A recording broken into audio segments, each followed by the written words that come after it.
Hello weavers, రైతులు ఎక్కువగా అడిగే ప్రశ్నలు ఏంటంటే, ఒక ఎకరా నేలలో ఏ పంటలు వేస్తే దిగుబడి ఎక్కువగా వస్తుంది?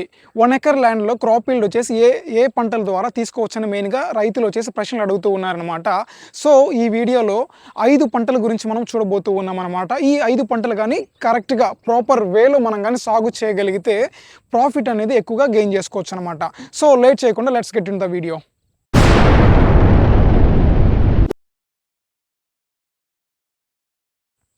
ఓకే అండి. ఫస్ట్ క్రాప్ మనం చూద్దాం. ఫస్ట్ క్రాప్ వచ్చేసి మిర్చి పంట అనమాట. సో, మేముండే ఏరియాలో మెయిన్‌గా వచ్చేసి రెడ్ మిర్చి ఎక్కువగా వేస్తారండి. మాదేందంటే రెడ్ మిర్చి ఏందంటే ఎక్స్‌పోర్ట్ కంటే పెయింట్‌లో వాడతారు కాబట్టి సో, అది వచ్చేసి వంటకు కాదండి. ఆ రెడ్ మిర్చి అనేది ఏందంటే మెయిన్‌గా పెయింట్‌కి అనేది వెళ్తుందనమాట.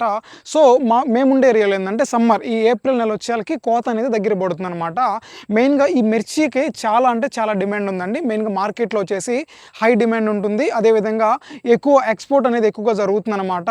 సో, ఈ మిర్చిని సరైన పద్ధతిలో మనం గానీ సాగు చేశామంటే ప్రాఫిట్ అనేది ఎక్కువగా గెయిన్ చేయొచ్చనమాట. సో, మెయిన్‌గా మనం మిర్చి వేసేటప్పుడు మంచి నర్సరీ నుంచి మనం వచ్చేసి సీడ్ తీసుకొని రావాలండి.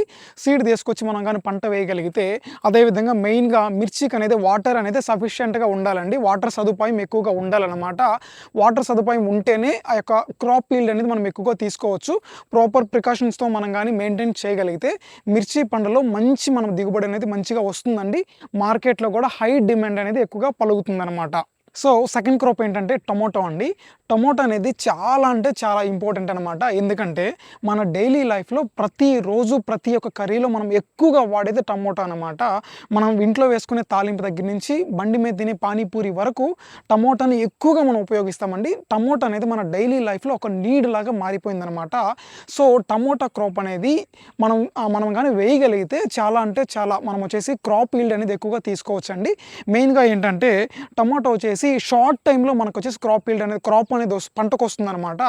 Minimum in between 90 to 120 days లోపలే మనం వచ్చేసి టమోటా పంటను వచ్చేసి మనం ఎక్కువగా తీసుకోవచ్చండి. దీంట్లో బెనిఫిట్ ఏంటంటే టమోటా క్రాప్‌లో వచ్చే బెనిఫిట్స్ ఏంటంటే మెయిన్‌గా క్రాప్ ఈల్డ్ అనేది ఎక్కువగా వస్తుందండి. వితిన్ షార్ట్ టైమ్ ఆఫ్ పీరియడ్‌లో మనకొచ్చేసి షార్ట్ టైమ్‌లో మనము పంటను తీసుకోవచ్చనమాట. 90 నుంచి ఇన్ బిట్వీన్ 120 డేస్ లోపలే మనం పంటను వచ్చేసి తీసుకోవచ్చనమాట. అదేవిధంగా మార్కెట్‌లో ఎక్కువగా డిమాండ్ ఉంటుందండి.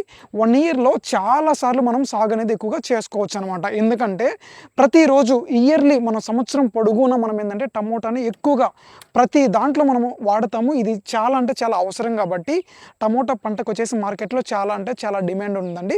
సో, మనం వచ్చేసి మంచి సీడ్‌ని మనం తీసుకొని లేదా బ్లాక్ సాయిల్ లేదా రెడ్ సాయిల్‌లో గానీ మనం గానీ ఈ యొక్క పంటను సాగు చేయగలిగితే ఎక్కువగా మనం వచ్చేసి ప్రాఫిట్‌ని గెయిన్ చేయొచ్చనమాట. అండ్ నెక్స్ట్ క్రాప్ వచ్చేసి టర్మరిక్ క్రాప్ అండి. పసుపు పంట అనమాట. మెయిన్‌గా ఇది వచ్చేసి కొంచెం లాంగ్ టైమ్ అనేది తీసుకుంటుందనమాట. మెయిన్‌గా 7-9 మంత్స్ అనేది ఈ యొక్క క్రాప్ రావటానికి పడుతుందండి.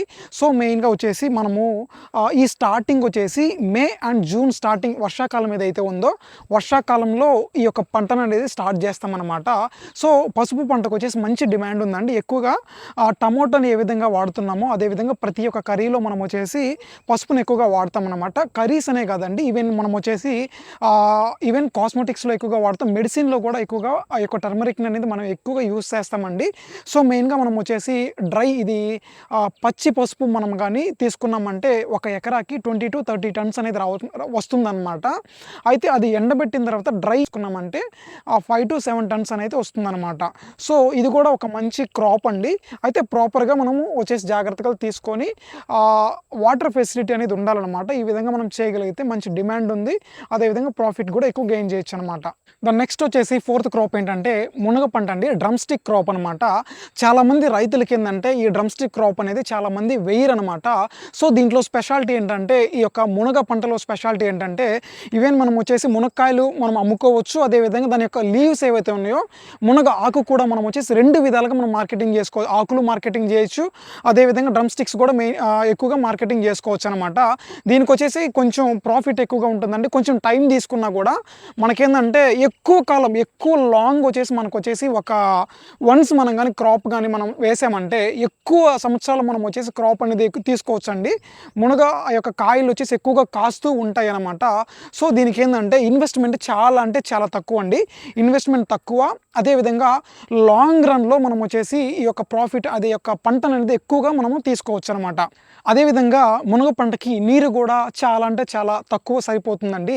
ఎక్కువగా కూడా నీళ్ళు ఇవ్వాల్సిన అవసరం లేదనమాట. తక్కువగా ఉన్న ప్రాంతాలు, నీరు తక్కువగా ఉన్న ప్రాంతాల్లో కూడా మునగ పంట అనేది మనం వచ్చేసి పంట వేయచ్చు అనమాట. సో ఇదేంటంటే ఒక స్టేబుల్ ఇన్కమ్ లాగా ఎక్కువ రోజులు మనం వచ్చేసి పంటను తీసుకోవచ్చు అనమాట. మునగలో ఉన్న స్పెషాలిటీ అండి. మనం వచ్చేసి కాయలు వాడుకోవచ్చు, ఆకులు కూడా మనం వాడుకోవచ్చు అనమాట. అండ్ ఫైనల్గా ఫిఫ్త్ క్రాప్ ఏంటంటే వాటర్ మెలన్ క్రాప్ అండి. పుచ్చకాయల పంట అనమాట. పుచ్చకాయ అంటే తెలియని వారు ఎవరో ఉండరండి. చిన్నపిల్లల దగ్గర నుంచి ముసలి వారి వరకు పుచ్చకాయ, వాటర్ మెలన్ అంటే చాలా ఇష్టంగా తింటారండి. సో వాటర్ మెలన్ క్రాప్ మనం చూసామంటే మెయిన్గా మనకు వచ్చే సీజనల్ క్రాప్ అండి. ఓన్లీ సమ్మర్లోనే మనకి కనబడుతుంది అనమాట. సమ్మర్లో మంచి డిమాండ్ అనేది ఈ యొక్క పుచ్చకాయకి అనేది ఉంటుందన్నమాట. సో దీనికి ఏంటంటే వాటర్ సఫిషియెంట్ ఉండాలండి. మనం డ్రిప్ ఇరిగేషన్ సిస్టమ్ వాడటం ద్వారా క్రాప్ ఈల్డ్ అనేది మనం ఎక్కువగా తీసుకోవచ్చు అనమాట.